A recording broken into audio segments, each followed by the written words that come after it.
Let's talk about money. I'm pretty firm with brands. This is the thing that is like the most gate kept. I'm not gonna say what the brand is, but this brand literally said, "Hello, you spicy bean." If you guys are new, hello. Welcome to my YouTube channel. My name is Harriet and I make like lifestyle and fashion content, and I thought it would be so much fun if I took you guys behind the scenes and showed you what a day in my life looks like. So I started my YouTube channel in April 2020. I feel like so many people were the same as me, and we started like lockdown channels, but it actually was something I've wanted to do since I was so young, but I was always too afraid of what people would think about me, and I finally did it back in 2020, and it's literally been the best decision of my entire life. And now I'm at a place where I'm making like a decent income from it, and I feel like it's really starting to become a job rather than just a hobby. So literally living my childhood dreams. It's the most exciting thing in the world. So I'm gonna keep getting ready and I will see you guys when I'm done. Okay, all done. The lighting in here is literally terrible, but I feel like it looks fine. So the first thing I'm gonna do, since I'm all ready, is film. Also, this was my tripod. So you don't need crazy equipment, although that is kind of an accident waiting to happen. Anyway, let's go film. So I try and work a week ahead. So today's Monday and I usually post on the weekends.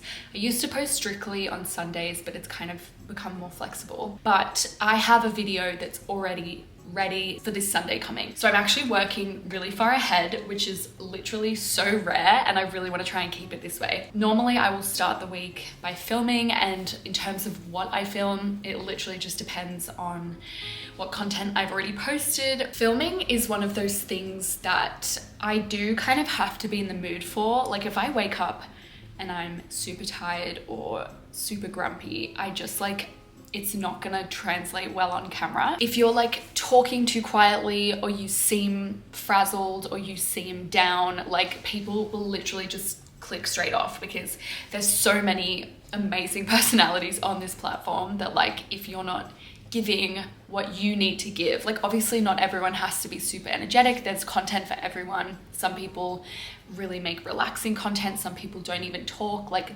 there's content for everyone, but they will pick the personality that's the most like entertaining for that kind of niche. And so I think you really need to bring your A game with filming. So I choose to only shoot on like a good day, because it's not something that I can force. Let's get you guys on this tripod now. Okay, so this is the current setup. I think I'm gonna move the camera, but you guys asked a few questions about filming. So someone said, how do you know what to film? What's your inspiration? So I have three very broad content pillars that I like to try and keep my content in: fashion and thrifting, lifestyle, and then YouTube tips and like being a YouTuber, which this video would fall into that pillar. I think because I don't necessarily have like a very strict niche, it helps me to just know what the kind of content that people would come to my channel for would fall under. So in terms of the inspiration and how I come up with ideas, I like to find a balance between easy content, for example, moving vlogs, day in the life. Like that is just me hanging out with you guys. It requires very little creative effort. Like the creativity comes in the edit rather than in the concept of the video. I try and balance that with fun conceptual videos. The biggest example I can think of is my influencer outfits series. How I come up with those ideas, like the creative ideas, is I know my audience really well. I am pretty much my audience. Like we're just regular gals hanging out like in our 20s or around about in our 20s, just like consuming social media. We like to try and dress cool. I'm constantly thinking about what would I want to see. So the way that I came up with that influencer outfits series idea concept, which did really, really well for me, is I was just scrolling through Instagram and I see all of these really out there outfits, and I was just thinking like, wait, how are those low-rise jeans gonna look on someone like me. That became like the concept for the video. It was just a thought that I had, an observation, and then I was like, this would actually make like a really exciting and funny piece of content. People just love when someone can take a concept and make it their own, and I think that also helps you build your own distinct voice on the platform. Okay, I'm actually gonna film now. I'm gonna try and nut out this video and like see if the concept is gonna work. Hello, you spicy bean.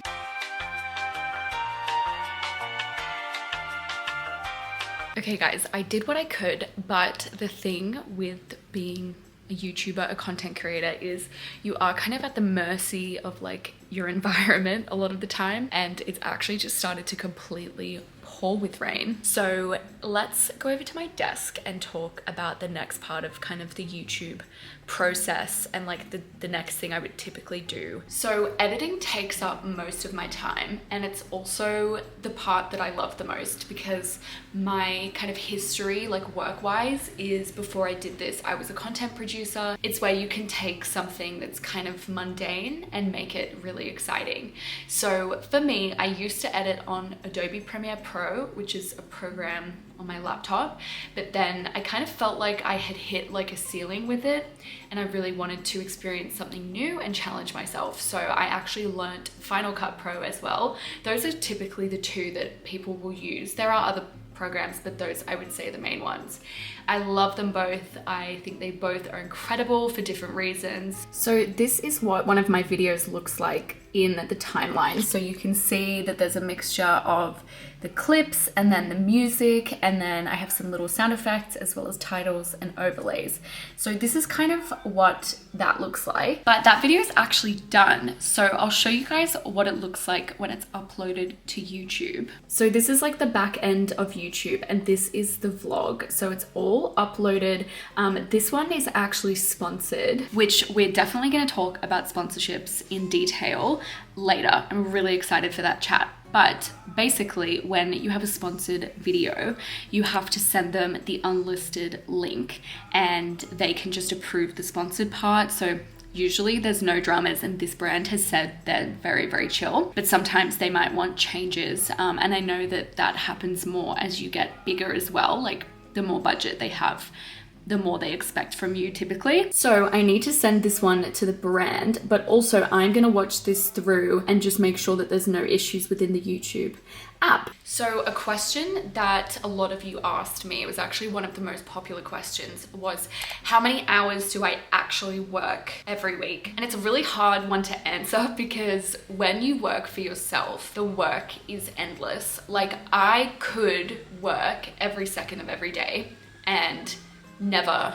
get everything done. It's all like scalable. So once you do one video a week and you feel like you have a handle on that, then you might be like, okay, well, I'll do 2 videos a week. Like there's always more that you could be doing. You could be getting ahead. You could be sending emails, trying to lock in brand deals. Like it really is one of those things where you work as much as you want to. And so something that I've had to work really, really hard on doing is having really good boundaries with work. Because I've had full-time jobs before, I'm pretty adamant and consistent with finishing work at 5. I do work weekends sometimes. That's something I'm trying to not do. I would say I probably work the same amount of hours as I did when I worked full-time. So what would that be, like 40 hours a week? Okay, so I've just watched the video. It's all good to go live, and I've just sent that off to the brand so that they have like a week to approve it. She's so good at responding. So that will be 100% fine. So there were actually 2 really interesting questions that you guys asked about being a YouTuber that I wanted to touch on quickly. So the first one is, how do you deal with being polished versus being real? I don't think that it's possible to be 100% real on this platform. I just don't. Just the nature of it is like, I choose when I film, I choose what I film, I choose which parts I cut out, which parts I keep in. So even if I'm like being my authentic self and I'm really trying to like have a deep, vulnerable conversation with you guys, it's still like highly curated. I do make a conscious effort to not filter too much out. If I'm having a bad day, I will talk about it. I really like to try and be like open about my insecurities when I'm struggling. So I definitely try not to portray my life as like something that's perfect, but you literally only see the smallest part of someone's life, even if you feel like you know them. Like I have so many YouTubers who I genuinely feel like I'm best friends with, but the reality is I'm best friends with the part of them that they show. Just because you're seeing something and you're comparing your life to that, it doesn't mean that that person's life actually looks like that. Also, something crazy, I was just talking to my best friend Jem about this. This camera that I'm using right now is a Sony ZV-E10 and it's amazing. But the automatic setting that the camera came with has a skin blurring filter on it, which is insane. I obviously turned it off because I'm not gonna be doing that. But when I'm watching YouTube, I always assume it's like the most raw version of someone. Like Instagram, we all know there's like Facetune and all of that, but with YouTube, I've always assumed that that is real. And then I found out that the camera that I bought has a skin blurring filter. Moral of the story, don't compare yourself to anyone because this is not real. Social media is not real. I'm trying to change the angles up for you guys, but I'm on the couch. So let's talk about money. So today's actually the 21st of November and YouTube pays me every month on the 21st. It's really random that they've chosen that date. I don't know why, but anyway, they pay me monthly and you guys obviously had so many questions about money. So let's dive in. So someone asked, is the pay better than your past job? So 2 months ago, I hit a threshold where my YouTube pay was better than my part-time job, which was like so exciting and so amazing to have that kind of threshold crossed. And then this month, or I guess last month, but I get paid for it today, I actually crossed the threshold where YouTube is now making me more than my first full-time job, which is insane. But like, keep in mind, things massively ebb and flow. Like you can have a great month and then the next month, like it plummets down to half of what you made the previous month. It is so dependent on your views and what videos are popping off for you and all of that. So I'm not expecting that to be consistent every single month. Someone said, at what point does YouTube become your primary source of income? So I want to start off by saying that it literally varies so much across the whole platform. It depends on where you're based. It depends on what your niche is, what the topic of your video is. Literally, the amount of money that you make per 1,000 views, which is called your RPM, changes literally every single video, and it changes every month, and it'll change for each channel.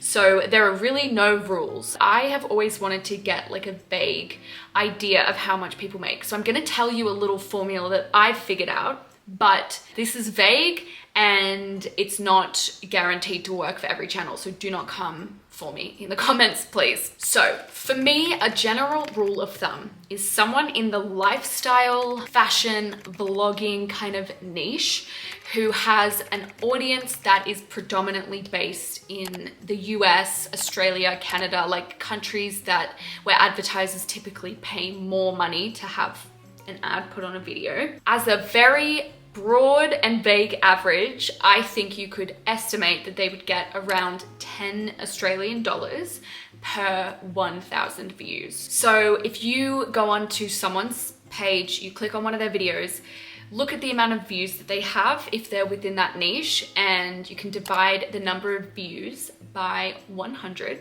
and you will get a very vague idea of what they possibly could have made for that video. Again, all vague, all my own hypothesis, but from all of the videos I've seen where people break down their RPMs and all of that, I think it's not a bad calculation to use just to get a vague idea of how much people make. So a video with 100,000 views, you could roughly estimate that the creator would have made about $1,000 for that video. That's, again, based on my own AdSense, but also people who are in the niche that I'm in, who have broken down their amount of money. It's a little hot tip for you. But also remember that sponsorships, affiliate links, all of that generates income as well, but that's separate to your AdSense. So this is purely AdSense. By that calculation, I think I personally would be able to go full time if I was averaging about 400,000 views a month. I need a drink before we talk about sponsorships. Buckle up.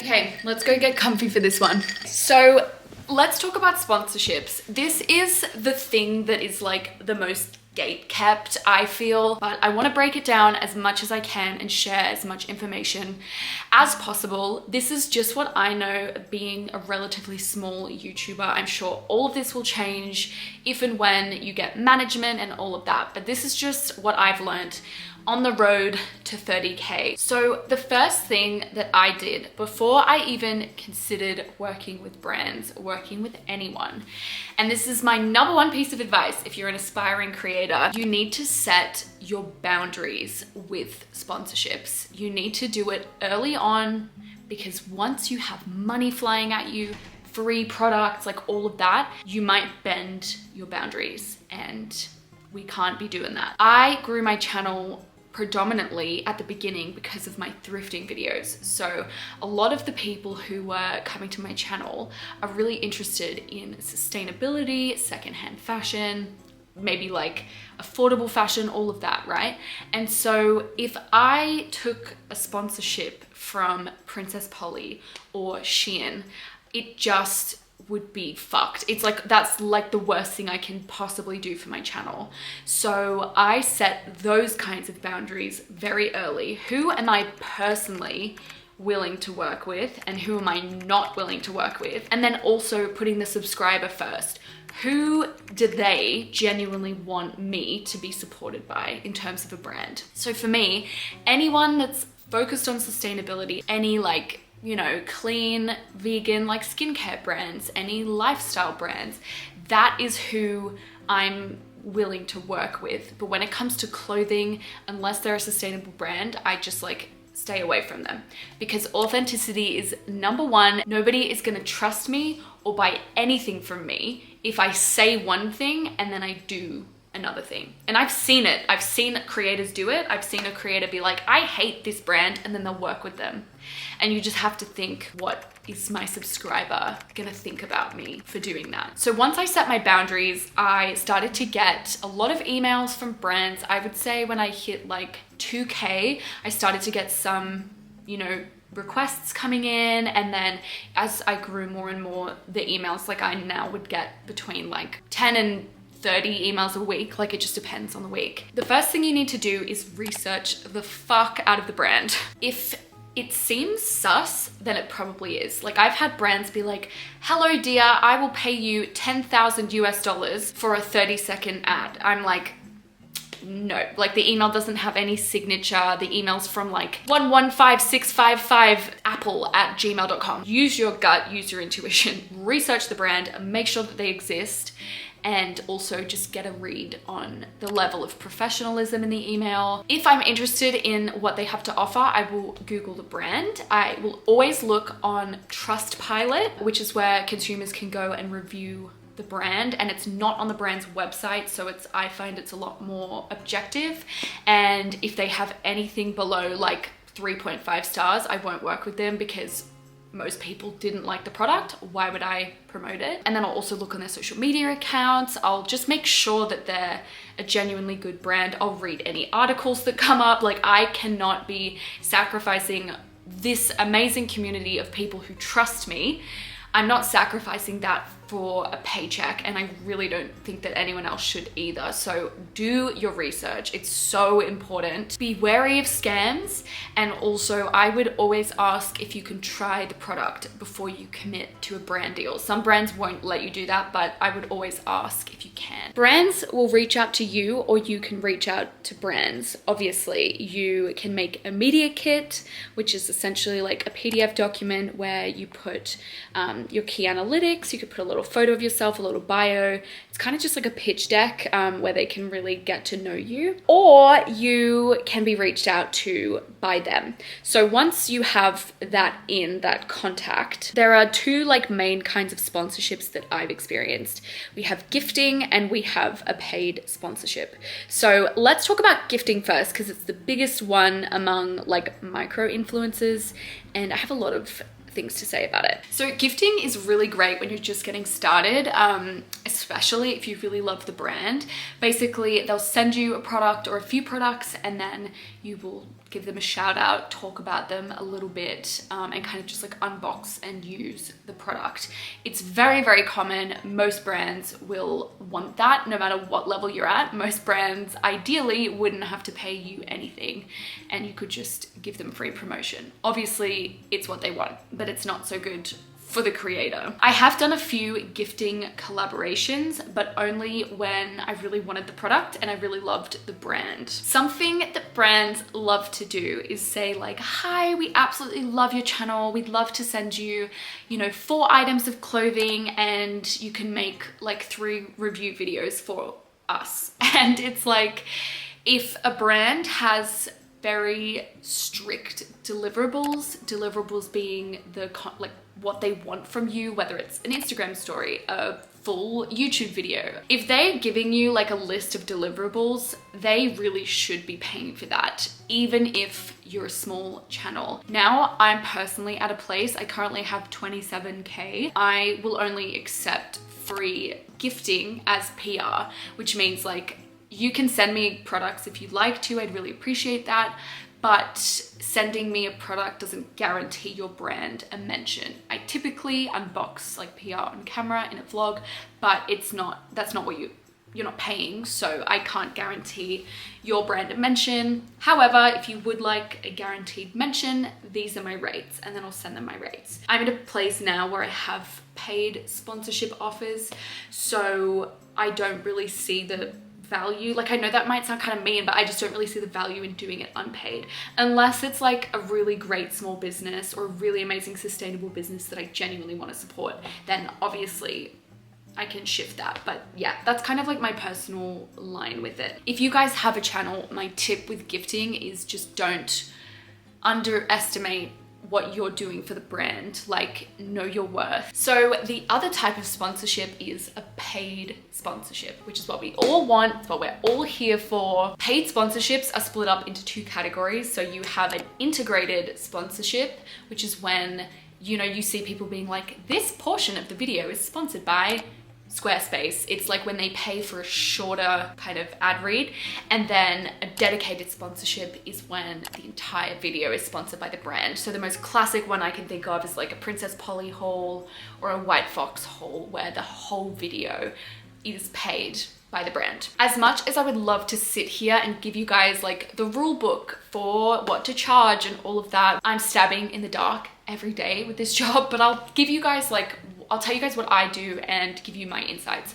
So I heard someone say that a great kind of base to set your rate off of is roughly 4% of your follow account. So for me, that would be 4% of 27,000, which is the amount of subscribers I currently have. For like a brand deal, views are way more important than the amount of subscribers that you have, but I do know that a lot of people find that calculation helpful, just in terms of like figuring out where to even start. I have tweaked it. I can tell you that I do not charge as much as that for like an integrated sponsorship, but it was helpful for me to understand that rate and then tweak it based on the deliverables. If I was doing a dedicated video, which is when like the whole video is sponsored by a brand, then I probably would charge that full 4%, which I think is about $1,000 for my amount of subscribers. But I don't do dedicated videos because my subscribers do not want to see a full video that's just an ad. Like, I don't want to see that as a viewer, so why would you guys? So I've tweaked that rate. So now I offer brands a 30-second slot, a 60-second slot, and a 90-second slot. And then if they want anything else, I can like customize the rates. So I've kind of taken that 4% rate and I've made it into those 3 other rates. Does that make sense? I hope that makes sense. So that's what I would recommend. Definitely everyone's stabbing in the dark. My rates change all the time because I'm growing every month, but also if it's a brand that I love, like I might give them a discount. If it's a brand that I think could pay me more, I might up my rate. Like it honestly depends. I think every creator should shoot high, because almost always the brand will come back and be like, hi, can you give me like a 50% discount? So I think ask for way more than you would be willing to settle for, and then have in your mind what you're willing to settle for, so that if they come back with a different number, you can be like, no, I'm not going to give you that discount, but I'm happy to settle on this amount instead. When it comes to that, like negotiating from their side, I'm pretty firm, to be honest.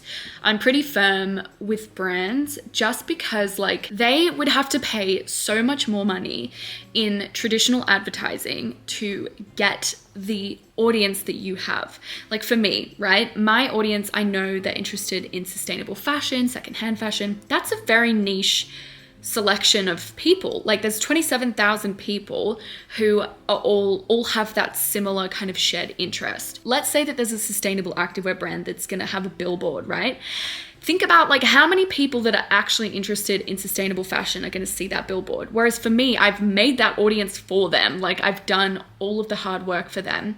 So I think that brands need to be a little more willing to like pay creators more, especially smaller creators, because typically we have higher engagement, because that's just kind of what happens. As you get bigger, your engagement typically goes down a little bit. They are getting so much out of the deal with you that it's okay to be firm on your price and to know your worth.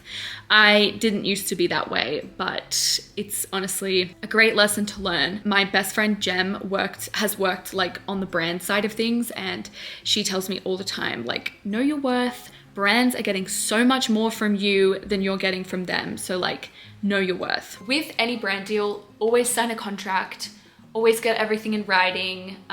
Literally, it's not a done deal until you have both names on the contract. Figure out what the payment terms are. Make sure that you send your invoice on time. If they don't pay you on time, you need to follow up with them.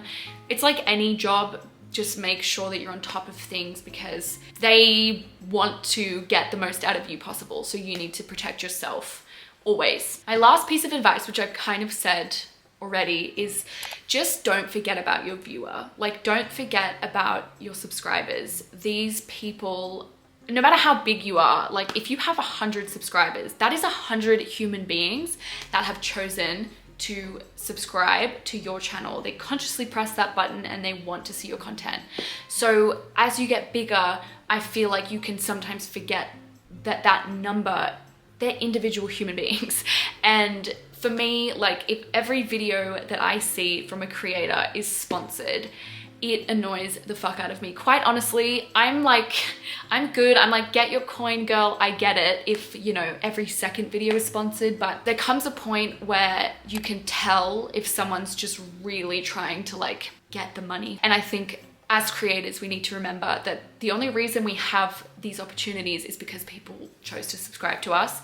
So we need to remember their values, our subscribers' values, what they stand for, what brands they would be interested in. We also need to remember that they don't want to see an ad every single video. They already have to watch ads on YouTube to watch your videos, which pays you as well. That's just my advice. That's my boundary. Like, you obviously do what you want.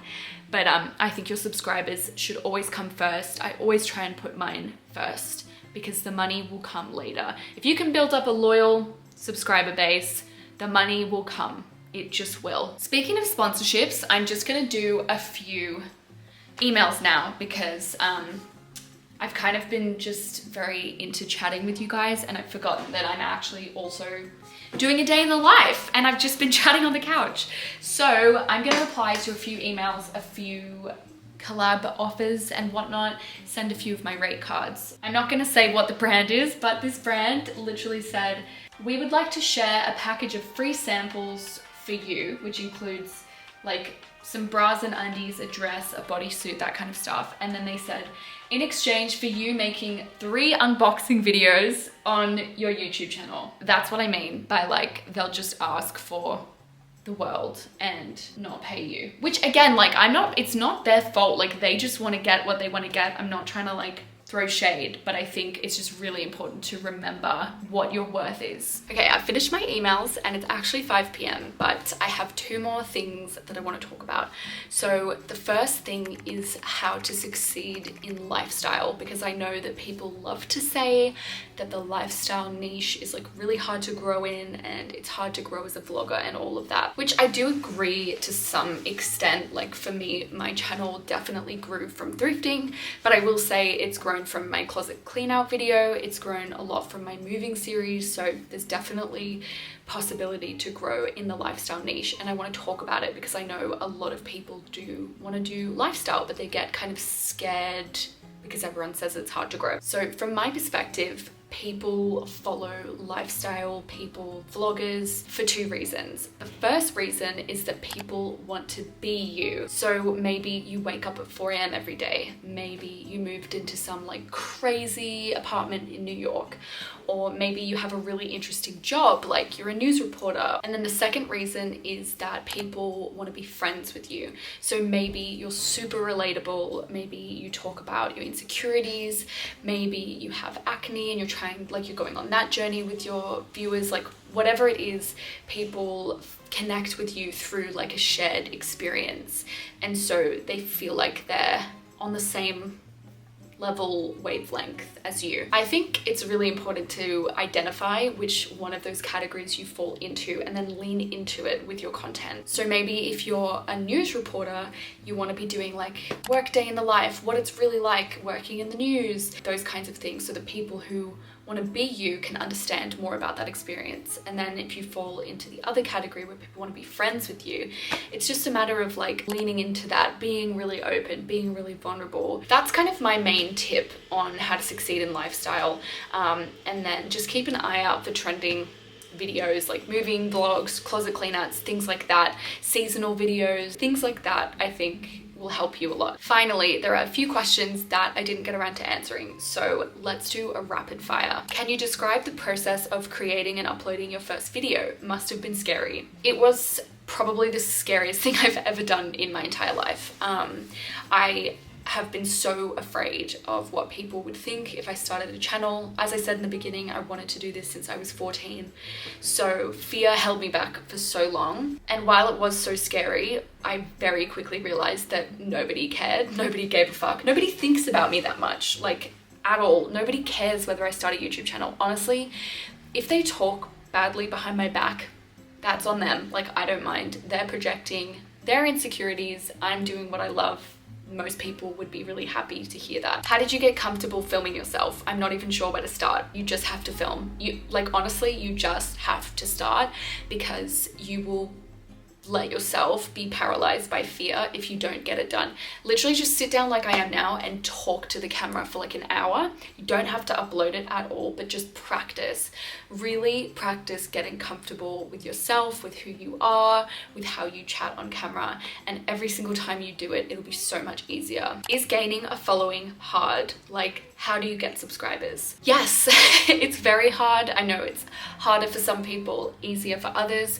It took me about a year and a half. No, it took me a year to get to 1K. For me, that felt really slow, but I know that some people have taken 3 years to get to 1K and then they've shot up and hit 1 million. Like, it's definitely, it varies so much. But yes, it's hard work. That's why you have to really want to do it. Your goal can't be money, your intention can't be fame. Like, you just have to do it because you like it. Because if you don't like the process, it'll just be so annoying for you, because growth is slow. In terms of how you get subscribers, for me, my first video that really popped off was a thrifting video, because that's very searchable, it's very trendy. I think the thumbnail was good. So find a video concept that you already want to make and see if you can find a way to like fit that into a trending topic and see how you go. Are there any unexpected negatives you've encountered doing YouTube? Yes, of course, every job has